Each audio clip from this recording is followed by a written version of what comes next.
from there. Are you still asleep by 4 a.m.? I'm sorry, Aunt. Keep quiet. As far as you are in this house, you will wake up before the birds. You've been watching this clothes for the past 6 hours. Sluggish girl. I just started washing 10 minutes ago. Shut up your mouth. Walk fast, madam. Is your crush in this market? Your dad will soon be here and give me 1 chicken. I tell your dad that you love me here. Don't say anything bad. I'm warning you. By the way, serve the chickens on the plate. Let me eat first while waiting for your father. This girl can cook the chicken so crispy. I miss my mom so much.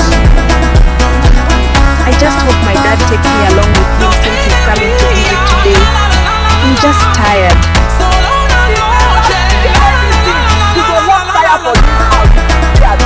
Dad, please, I want to follow you. My new wife doesn't want you to live with us, my dear. I don't want my new wife to maltreat you. But I'm already being maltreated here. It's better I'm maltreated where you are so you can always be there to save me. I have